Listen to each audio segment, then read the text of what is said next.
Okay, naka-work from home ako ngayon. Titignan ko kung kaya bang tumagal ng POW-MR or Flowatt 1 kilowatt inverter, 2 kilowatt hour battery capacity. Parang magsisimulate tayo ng brownout. Tignan natin kung kaya bang maitawid nitong power station yung 8-hour shift. Fully charged na nga pala tong power station. Charge ko siya kanina habang may araw pa. Ayan, naka 6.33 kilowatt hour akong harvest kanina. Medyo maulan din kasi, kaya ayan lang. Yung na-harvest ng ating dalawang power stream gamit ang apat na 550 watts Canadian solar panel. May option din nga pala na lagyan to ng 450 watts na solar panel. Pero hindi ko na siya ginagamit.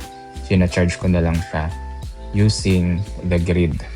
Yung power station nakasaksak dito sa EcoFlow Smart Plug. Kaya, ayan. Papatayin ko muna to. Yan, simulate siya ng brownout.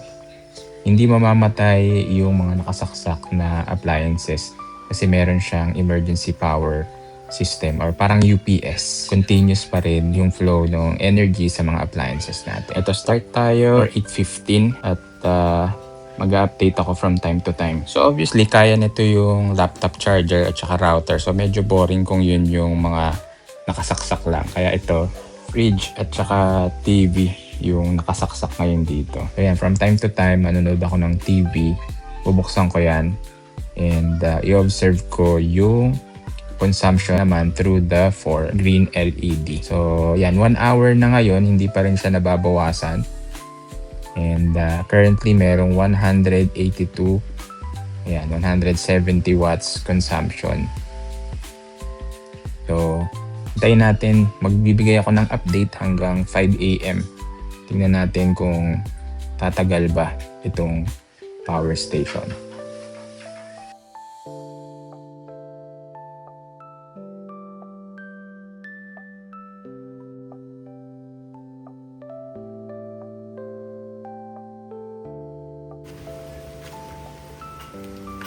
Sakto naman nalobat yung battery nung TV remote.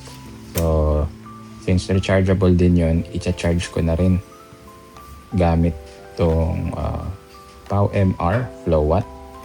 And meron lang ako dito battery charger from Energizer. Ayan, so i-charge ko na rin dito sa power station para masulit ko din yung battery and yung energy na na-harvest ko sa sun kaninang umaga.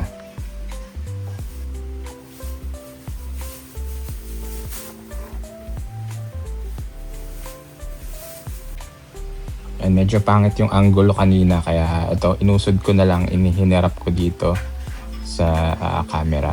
So ito yung itsura niya ngayon. Wala pa ring bawas yung 4 LED lights. 4 pa rin silang nakailaw. At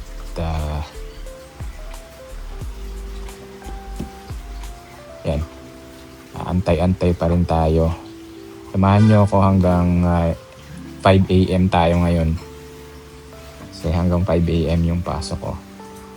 Time check lang. Ngayon ay 10:30.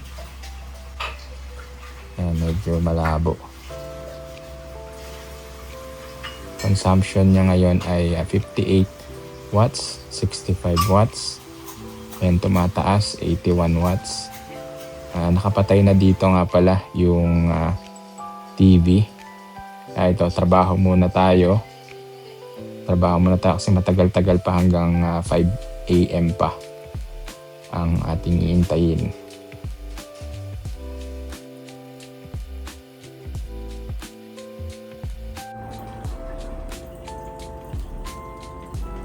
Minutes before 1 AM. Ito na yung itsura ng ating power station. Nabawasan na siya ng isang bar or LED indicator. So, siya. So, ngayon ang gumagana lang ay yung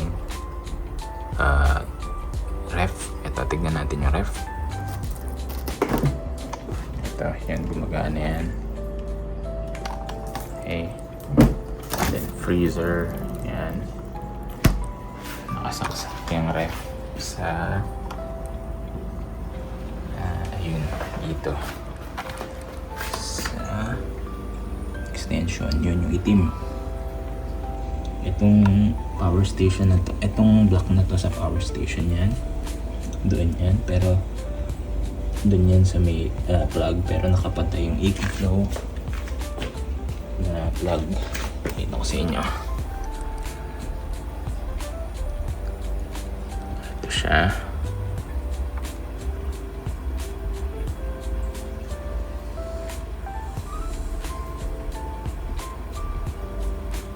Ito yan. Okay.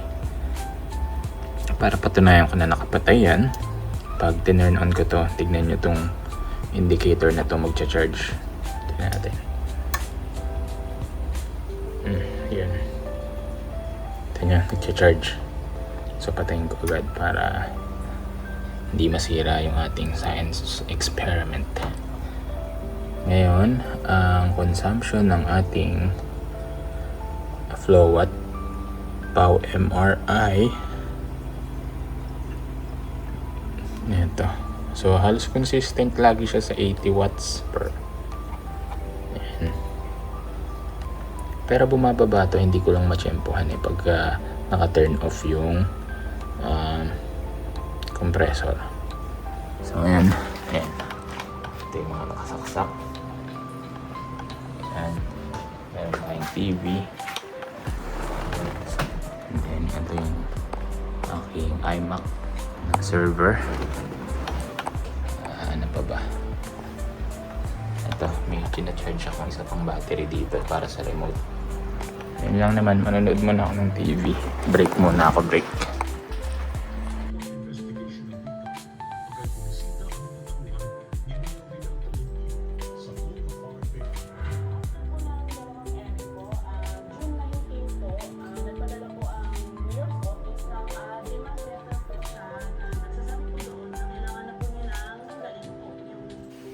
Alright guys, time check lang ulit tayo. Ito na yung ating power station, kalahati na. Ang oras natin ay 4:09 AM. Isang oras na lang mag-out na ako. Ito ang current consumption niya. 190, gumagana pa rin yung rep natin. Ayan, kung makikita nyo, hindi nagcha-charge kahit nakasaksak. Hindi nagcha-charge kasi naka-off dito sa smart plug. Ayan. So again, pag binuksan ko dito, ayan, simultaneous yan.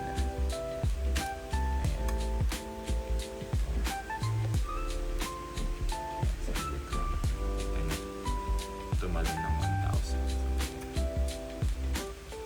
Yan. Legit na legit. Endurance test.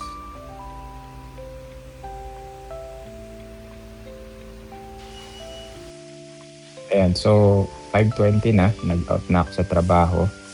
At yung status ng ating power station ay meron pa siyang 50% or dalawang LED pa. So I'm not sure kung 50% pero I think with that test, kayang-kaya niya talagang tumagal ng isang buong shift, lalo na kung laptop lang, router, samahan mo pa siguro ng isang electric fan and pwede ka pang manood ng TV. So kayang-kaya niyang isupport yung buong shift, hindi mo na kailangang i-absent pag nag-brown out sa inyo. So, sulit na sulit to para sa mga naka-work from home, full-time VA, full-time remote. So, sana nag-enjoy kayo sa ating munting science experiment. Yun lang, paalam.